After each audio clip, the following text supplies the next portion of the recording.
Jadi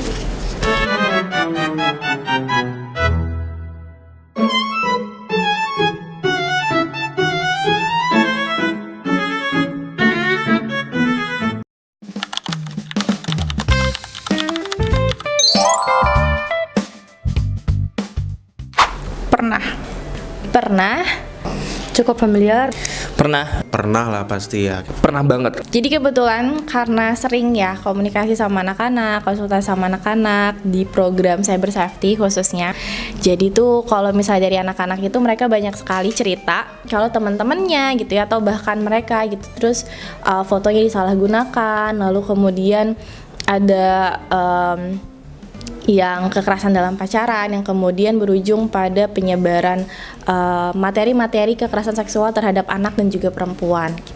Banyak sih. Kayaknya semua ya masyarakat Indonesia pasti pernah mendengar masalah tentang ini gitu kan. Apalagi mungkin Indonesia kan terkenal banget patriarki gitu ya. Jadi memang laki-laki itu lebih high gitulah di mata sosialnya atau di mata masyarakat Indonesia. Jadi sering banget kedengaran, apalagi mungkin yang paling kecil yang paling terdengar pasti KDRT dan segala macamnya, kayaknya bakal banyak kedengaran sih.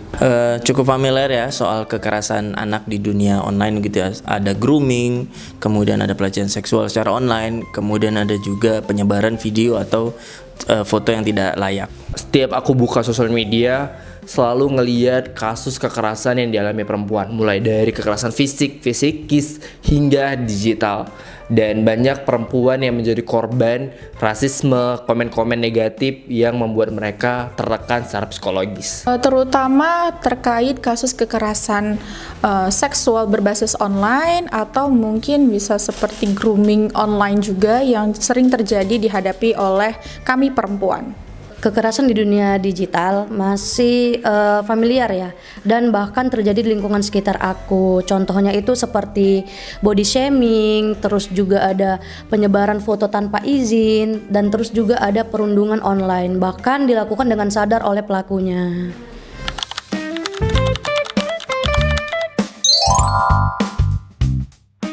Ruang digital yang aman bagi perempuan dan anak perempuan di Indonesia menurut saya meliputi lingkungan yang bebas dari pelecehan, diskriminasi, dan kekerasan berbasis gender, di mana mereka dapat berekspresi serta berpartisipasi aktif dalam mengakses informasi dengan tenang di ruang aman digital.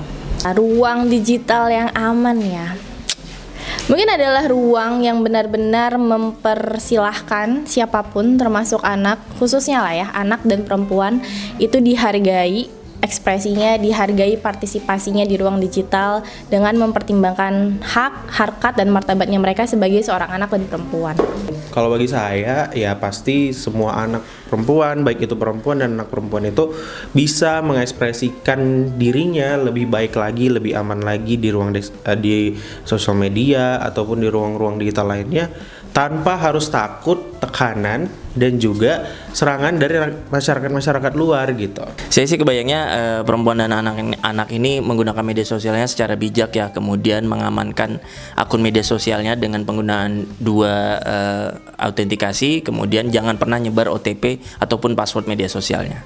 Ruang digital yang aman seharusnya ruang buat mereka bisa bersuara. Mereka bisa menyuarakan hak-hak mereka, apa yang mereka inginkan, dan tentunya tidak ada kekerasan yang mereka alami di sosial media.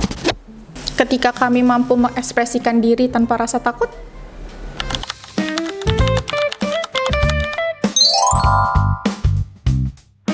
kalau bagi aku langkah kecil yang harus dilakukan, yang pertama itu belajar menjadi pendengar yang lebih baik tentunya. Yang kedua tetap menghargai seluruh cerita atau pengalaman dari perempuan. Kemudian saya juga berkomitmen untuk lebih peka terhadap kasus atau menegur para pelaku pelecehan seksual sekecil apapun bentuknya, dan tentunya lebih mengedukasi diri lagi untuk kesetaraan gender agar lebih peka. Saya rasa sih untuk memperkuat keamanan di dunia digital ya terkait akun media sosial mereka gitu ya. Jadi bisa memperkuatnya dengan penggunaan 2 faktor autentikasi, kemudian password manager, dan juga tidak membagikan OTP atau password media sosial ke orang lain. As small as jangan ngejudge orang lain di sosial media gitu ya. Itu mungkin kalau kita ya pengguna sosial media kayak yang paling kecil itu dulu deh ya.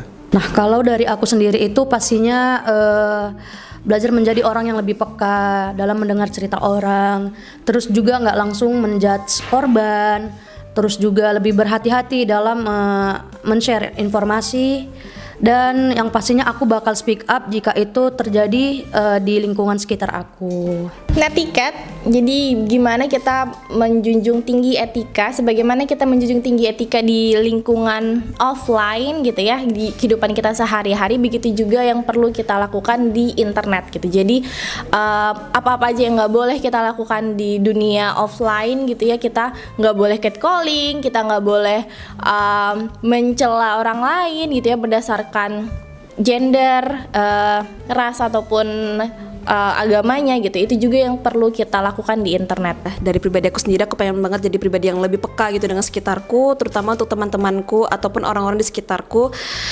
karena memang kadangkala untuk korban-korban gitu ya yang mengalami kekerasan, utamanya kekerasan berbasis digital gitu ya, itu tuh seringkali merasa takut gitu untuk melaporkan ataupun melaporkan terkait kasus-kasus ataupun hal-hal yang mereka alami gitu. Jadi aku ingin menjadi tempat bagi mereka untuk bisa menceritakan ataupun ya sekedar untuk curhat gitu ya tentang apa yang mereka rasakan. Jadi aku juga bisa memberikan respon maupun feedback yang mereka butuhkan gitu sih.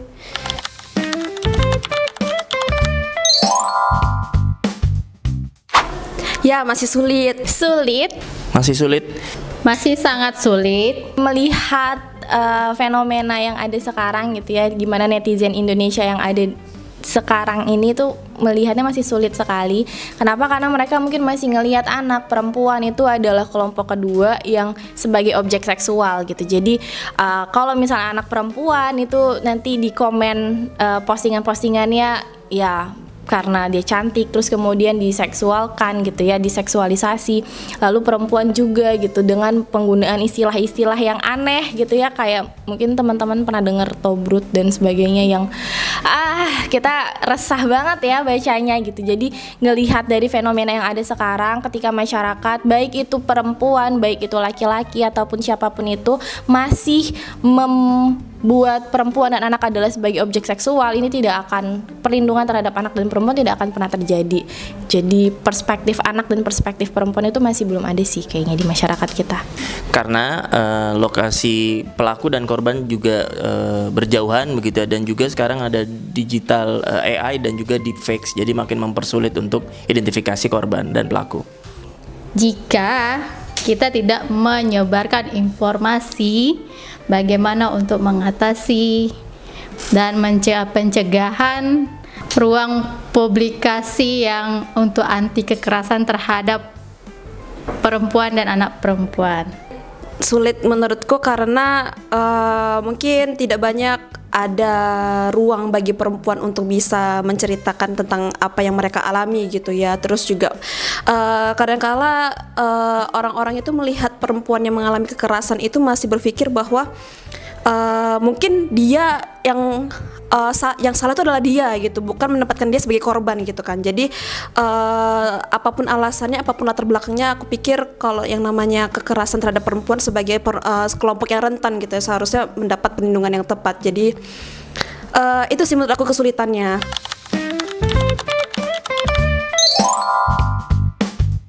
Ayo bersama-sama untuk menghargai batasan personal, kemudian saling menghormati tentunya, dan tetap respect dan menciptakan ruangan yang aman agar lebih inklusif tentunya. Kami perempuan, kami butuh rasa aman dan nyaman dimanapun dan kapanpun. Satu kalimat mungkin, jangan takut ngelapor ya. Jangan takut ngelapor buat kalian-kalian perempuan di sana. Dan anak-anak perempuan jangan takut ngelapor, dan jangan takut untuk cerita sama teman-teman kalau kita tuh memiliki kesan-kesan yang negatif atau sensitif terhadap sesuatu hal yang kita alami kayak gitu. Saya berharap perempuan di luar sana bisa berani memberikan speak up-nya terhadap hak-haknya.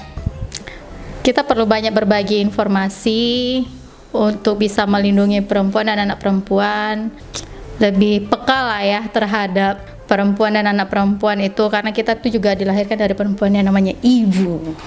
Karena Di ruang yang aman. Kita bangkitkan Kekuatan.